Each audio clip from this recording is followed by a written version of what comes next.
Welcome back. We have 19 minutes after the hour time now for morning rounds. With February just about over, it's not too early to look ahead at March, which is National Colorectal Cancer Awareness Month. Today we're focusing on a cancer that affects both men and women and is responsible for the second most cancer deaths here in the United States. Now, to tell us more about it, we're joined by Dr. Mark Juredic from Marion Regional Medical Center. And good morning, doctor. Good morning, Dave. Dr. Juredic recently had a colonoscopy, a procedure that helps detect colon and rectal cancers. And you had that procedure done recently. We're going to talk about that here in just a few minutes, but tell us a little bit more about National Colorectal Cancer Awareness Month. Well, as you said, colon cancer is the #2 killer in the United States. About 50,000 deaths that we see annually. And we as physicians recommend that our patients get screened starting at age 50. You can see on the graphic here. There are some people who need to be screened earlier than that, but that's something they can discuss with their physicians. The average person, 50, believe it or not, Dave, I turned 50. So it was time to put my money where my mouth is. For 20 years, I've been telling patients they need to go and get a colonoscopy done. So I told people when I turned 50, it was time. As you can see, 50,000 deaths in the U.S. each year, and about 5,000 of those are in California. Certainly. I know that colonoscopy makes a difference. I learned this as a medical student. I firmly believe it as a physician. So it's time to put my money where my mouth is. And if you'll give me 2.5 minutes, we'll show you a little footage about what happened. Here it is.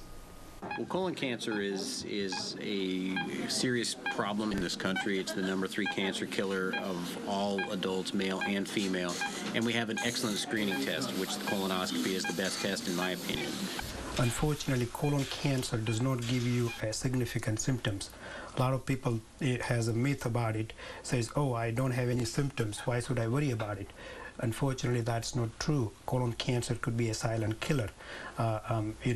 Therefore, it's very important. 1 in 20 people in the United States develop colon cancer in their lifetime. And so getting the colonoscopy done is a way to look for it before there's symptoms, before there's problems. If things called polyps are discovered, which are growths in the colon, they can be removed during the time of the procedure.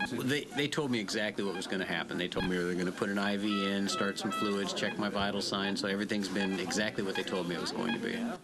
So basically, the scope you already saw, the colonoscope, which is a small tube, approximately 6 feet long, and it's a fiber optic tube and has a fiber optic cable for the proper visualizations and give you beautiful pictures.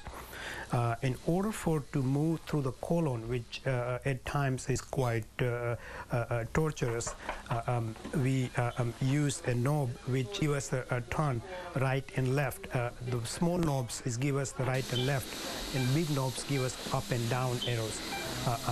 So that will allow us to pass through some of the curvature in the colon. There is a possibility of small polyp here, which is a very early growth in a colon, which we're going to be taking the biopsy of.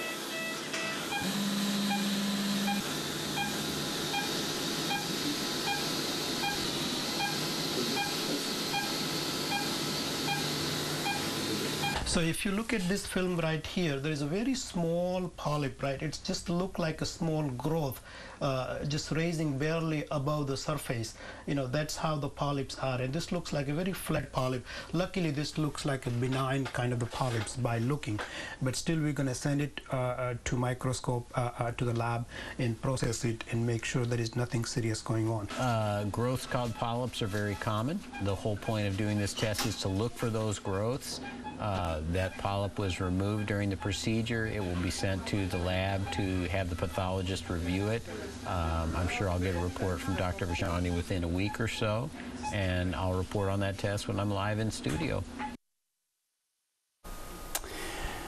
Well, to learn more about this procedure, Mission Hope Cancer Center in Santa Maria will hold a talk. This is scheduled for March 27th from 6 to 8 p.m. The Cancer Center is located at 1325 East Church Street. Reservations are required. You can call the number there on your screen, or you can go to the website there as well. And real quick, we want to talk to Dr. Juredic about that. Tell us about the procedure.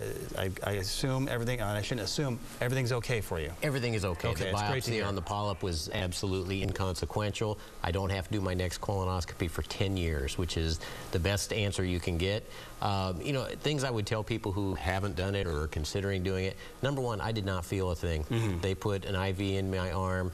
The anesthesiologist said, you're going to feel a little liquid go in your arm. The next thing I remember, I was waking up after the procedure. I honestly did not feel a thing. So when I saw the video, that's the first time I had any idea of what happened. And to reiterate, you should get it done. Do not put it off. Could save your life. In my opinion, it's an enormous mistake not to do it. It's now covered under Obamacare policies, so there really is no reason not to do it. All right, great. We hope everyone gets the word out, and great to hear that the results from your colonoscopy turned out okay. Thanks Dr. Dreddick. That's our morning rounds here for this morning. Coming up here on Wake Up Central Coast, your hometown weather here on this Tuesday morning. We'll have that in just 2 minutes. Stay with us. We'll be right back.